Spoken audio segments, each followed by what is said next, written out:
প্রিয় দর্শক, সংবাদপত্রে বাংলাদেশ অনুষ্ঠান থেকে আমি রেজানুর রহমান আপনাদেরকে স্বাগত জানাচ্ছি।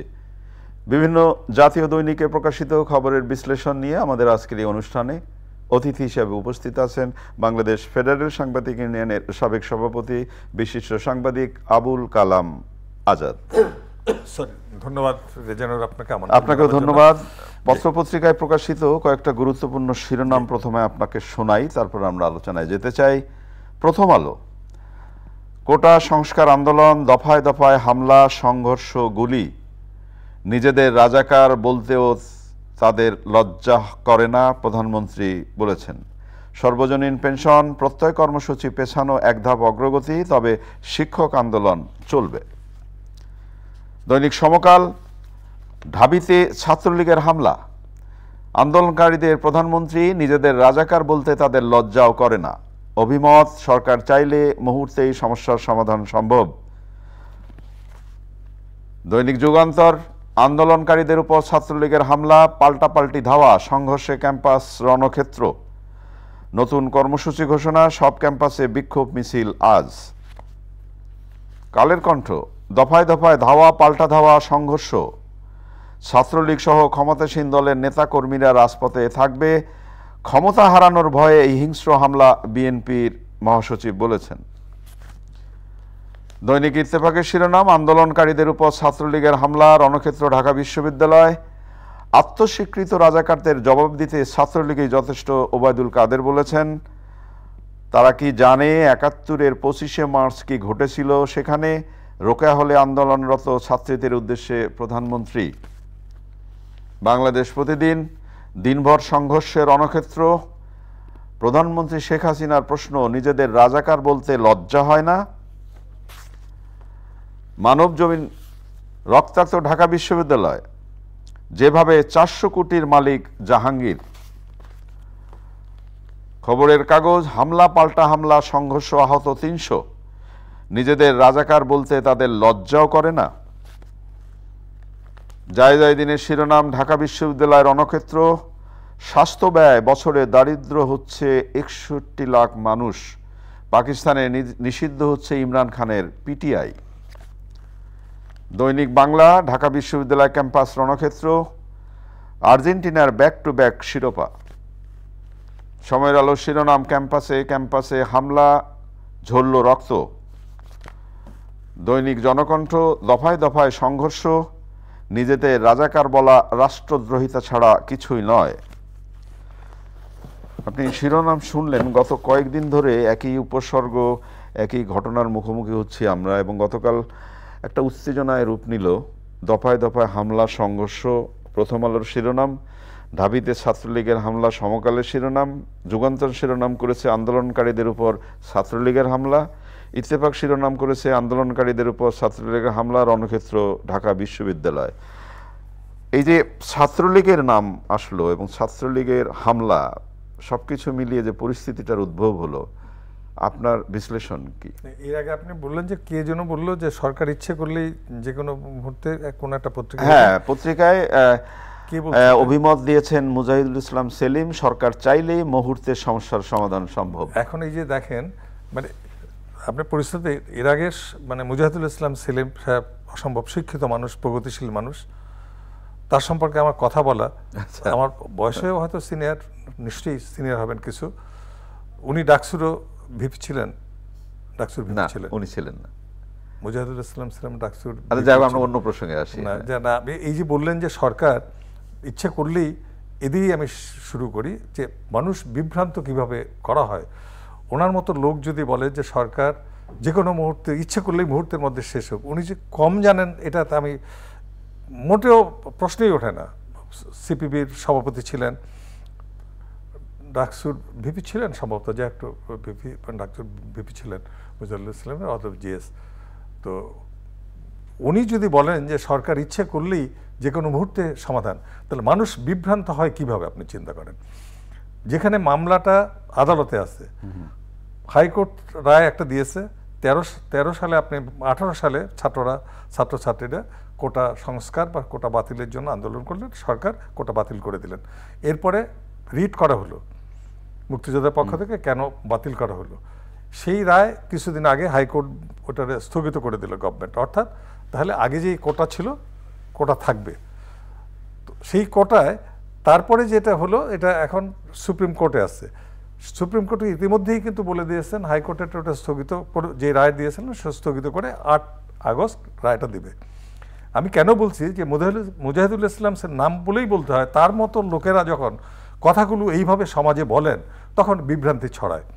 উনি বিভ্রান্তি ছড়ানোর যে ইচ্ছাকৃতভাবে করছেন না অনিচ্ছাকৃতভাবে সেটা তার ব্যাপার, কিন্তু উনি তো জানেন যে আদালতের 8 তারিখে 8ই আগস্টে যখন রায় দেবে তার আগে সরকারের সাধ্য নেই কোনো কিছু করা। এটা আদালত পারে কিনা সেটা যে এই রায়টা আরও আগে এগিয়ে আনা সেটি আদালতের ব্যাপার, কিন্তু এটা তো উনি ভালো করে জানেন, আপনি আমিও জানি যে সরকারের কারো পক্ষেই সম্ভব না এটা, কিন্তু উনি বললেন। একইভাবে দেখেন এই কথাটা বলছে যে আরেকজন যিনি একটি দলের মানে কয়েকদিনের মধ্যেই হয়তো মহাসচিব হয়ে যাবেন, তিনি সবসময় এই কথাগুলো বলেন। যে কেন বলছি আপনার কথায় আসছি, যে এই যে সমাজে আমাদের রাজনীতিবিদ যারা আছেন, সমাজ নেতা আছে, সমাজপতি যারা আছেন, তারা পরিকল্পিতভাবে যখন কথাগুলো বলেন তখন সমাজকে অস্থির করা হয়। তিনি বলেছেন ছাত্র আন্দোলনের জোয়ারেই ভেসে যাবে সরকার। আবার ফখরুল ইসলাম সাহেবের সরকার পতন হবে বলেই এখন এই যে সন্ত্রাসী হামলা। আসলে হয় কি, দায়িত্বশীল যে কথাটি আমি আপনার অনুষ্ঠানে একবার দুবার না, আমি খুব পণ্ডিত তা না, পণ্ডিতের প্রশ্নে পাণ্ডিত্যের নাই আমার, কিন্তু সাধারণ লেখাপড়া যেটুকুন আছে এবং সমাজে মানুষের সাথে মিশতে যেটুকুন বুঝি, যে দায়িত্ববোধ নিয়ে কথাগুলো বলা উচিত। দায়িত্বশীল পর্যায়ে থাকলে, দায়িত্বপূর্ণ অবস্থানে থাকলে তাদের কথাবার্তা যখন দায়িত্বহীন হয় তখন সমাজে অস্থিরতা তৈরি হয়। সেই অস্থিরতা থামানোর আগে আপনি অস্থিরতা তৈরি করা যত সহজ, থামানো কিন্তু কঠিন। এই ক্ষেত্রে কি আমি আপনাকে ছোট্ট করে একটা প্রশ্ন করতে পারি, মানে বিনীতভাবে প্রশ্নটা করতে চাই।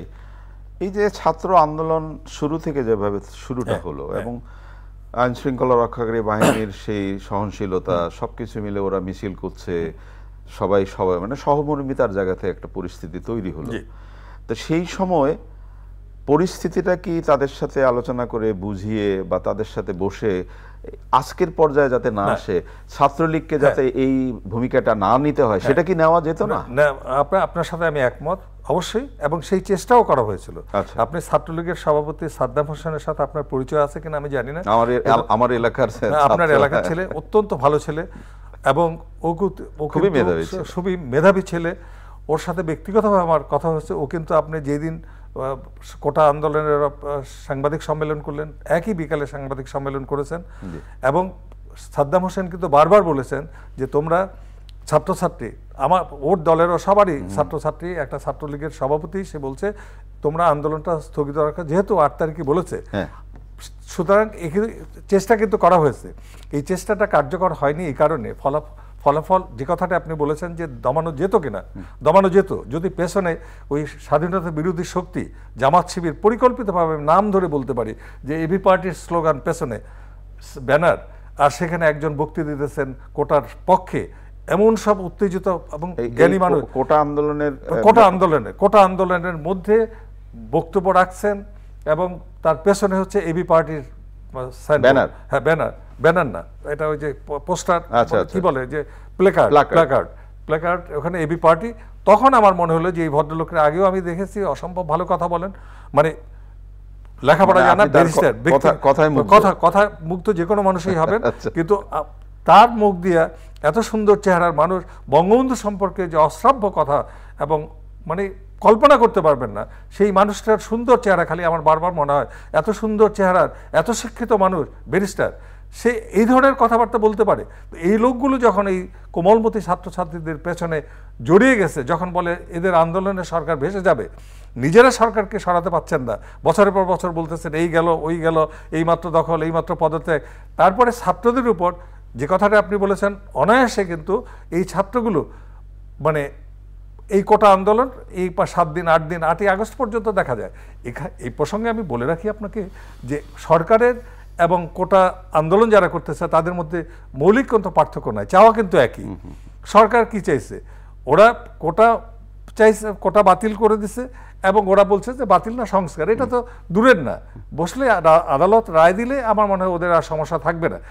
এ সময়ের মধ্যে যারা এই আন্দোলনটাকে রাজনৈতিকভাবে মানে পরিচালনা করার চেষ্টা করছে ওদের ঘাড়ে মানে বন্দুক রেখে, যে কারণে গতকালের ঘটনাটা ঘটলো। আপনি বলেন যে প্রেস ক্লাব সাংবাদিক সম্মেলন করলেন, মাননীয় প্রধানমন্ত্রী 5:30টার মধ্যে শেষ হয়ে গেল, এটা লাইভ দেখানো হচ্ছে, সবাই জানে। সেখানে কি বললেন? হ্যাঁ, কিছুটা বলছেন যে রাজাকারে মুক্তিযোদ্ধার নাতিপুতিরা কোটা মেধায় আসবে না, না পেলে তাহলে কি রাজাকারের নাতিপুতিরা পাবে? আচ্ছা, কেন বললো এই কথাটা? যে কোটা মুক্তিযোদ্ধা নাতির মানে মুক্তিযোদ্ধা কোটায় নাতি হিসাবে একটি বিশ্ববিদ্যালয়ে ভর্তি হয়ে সে আবার কোটায় আন্দোলন শুরু করছে। উনি বললেন যে তাহলে ওর আগে তো ওখান থেকে যে ভর্তি হলো নাতি মানে মুক্তিযোদ্ধা কোটায় ভর্তি হয়েছে, আগে ওর ভর্তিটা বাতিল করে তারপরে আসুক কোটায়, যে এই ভর্তিটা আমি মানি না। আমি ওখানে আমি সুবিধাটা নিলাম, আপনার সুবিধাটা নিলাম, আমি চ্যানেল আইয়ে কথা বলছি, আমি চ্যানেল আইয়ের বিরুদ্ধে সারাক্ষণ কথা বলছি, এটা তো ঠিক না। তো চ্যানেল আইয়ের বিরুদ্ধে কথা আমি বলার হলে আমি চ্যানেল আইয়ের মধ্যে এই অনুষ্ঠানে না থেকে সরে গিয়ে বলি, এটাই তো স্বাভাবিক। আপনি দেখেন ওরা যদি 8ই আগস্ট পর্যন্ত অপেক্ষা করে তাহলে এই সিচুয়েশন পরিস্থিতিটা হয় না। এর পেছনে রাজনৈতিক মতলববাজরা এবং অপশক্তি। তা নাহলে যেই ছেলেমেয়েরা এই ঢাকা বিশ্ববিদ্যালয়ে আমি স্লোগান দিয়েছি, ঢাকা না পিন্ডি না ঢাকা, ঢাকা ঢাকা, হ্যাঁ হ্যাঁ, রাওয়ালপিন্ডি রাজধানী ছিল। এবং এই তাই না, মানে বীর বাঙালি অস্ত্র ধরো, বাংলাদেশ স্বাধীন করো, তোমার নেতা আমার নেতা শেখ মুজিব, এই স্লোগান একদিন দুদিন একজন দুজন দেয়নি। এই যে আজকে যে মুজাহিদুল ইসলাম সেলিমরা বলেন, তারাও কিন্তু এই স্লোগান দিয়েছেন, ভিন্ন মত ছিলেন, মুক্তিযুদ্ধ করেছেন। কিন্তু আজকে ছেলেমেয়েরা যখন রাত 1:30টায় যে কথাটি বলেছিলাম যে প্রেস কনফারেন্স শেষ হলো, সাংবাদিক সম্মেলন শেষ হলো 5:30টার মধ্যে, 1:30টার সময় নিশ্চয়ই ওরা 1:30টা পর্যন্ত অপেক্ষা করতে হলো কেন? নিশ্চয়ই তাদেরকে বুদ্ধি পরামর্শ দিয়ে রাত 1:30টার সময় নামিয়ে দেওয়া হলো যে আমরা সবাই রাজাকার। এটি হয়? দুদিন পরে বলবে যে আমরা এই দেশ রাজাকারদের দেশ।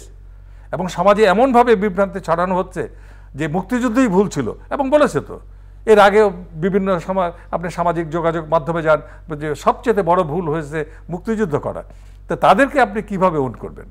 তাদেরকে স্বীকার করে তাদেরকে রেখে এই দেশে না বঙ্গবন্ধু মাফ করে দিয়েছিলেন ভিন্ন কথা, মুক্তিযোদ্ধা যারা বলে যে মুক্তিযুদ্ধই ভুল হয়েছিল, বঙ্গবন্ধু সম্পর্কে অশ্রাব্য গালাগালি করে, তাদেরকে এই সমাজে রেখে তাহলে আজকেও তো ওরা কর্মসূচি রেখেছে এবং নতুন কর্মসূচি রাখলে ওদেরকে প্রতিহত করা হবে।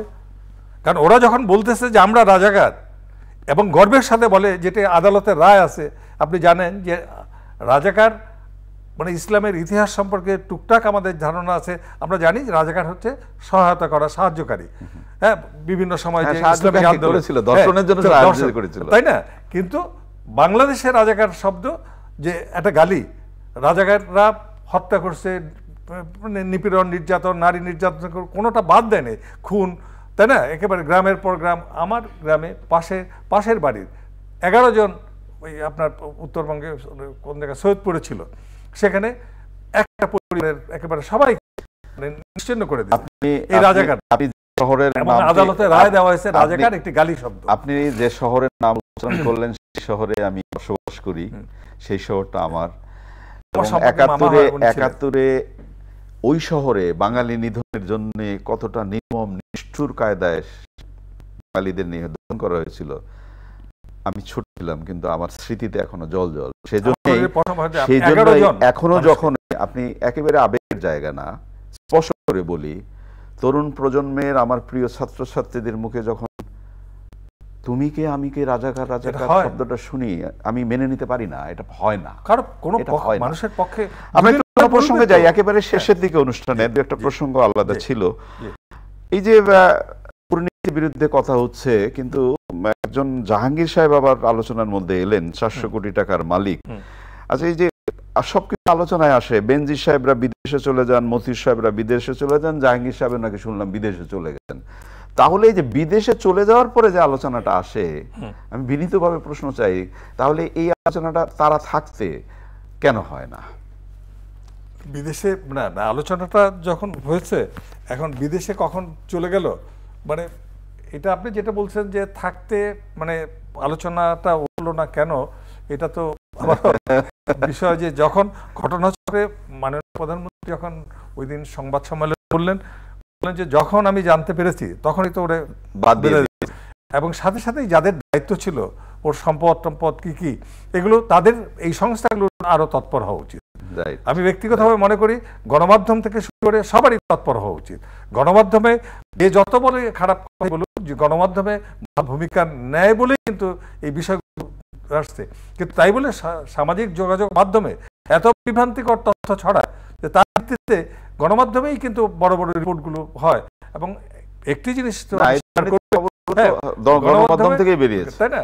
গণমাধ্যমের এই ভূমিকা আছে এবং মাননীয় প্রধানমন্ত্রী শেখ হাসিনা যে কথাটি বারবার বলছেন, আমি তার এটি তো ঠিক যে তার একটানা 4 মেয়াদে তিনি তার আমলে আমি বারবার বলছি যে এটা আমরা সবাই জানি যে মন্ত্রী থেকে শুরু করে তার সরকার সংসদ সদস্য দলে যেই হোক না কেন, গতকালও তিনি বলেছেন যে আপনার এপিএ স্বাক্ষর অনুষ্ঠানে যে দুর্নীতি যে অনেক সবাই করে তা তো না, যে কজনই করে, কিন্তু মনে হয় যে সারা দেশ ধরে দুর্নীতিবাজ, বিষয়টা তা না, তাদেরকে আইনের আওতায় আনা হয়, অনেক ধন্যবাদ, শাস্তির আওতায় আনা হয়। অনেক ধন্যবাদ আপনাকে। প্রিয় দর্শক, আমরা যে বিষয়গুলো নিয়ে কথা বললাম আপনারা শুনলেন। ভালো থাকবেন, আগামীকাল নিশ্চয়ই আবার কথা হবে।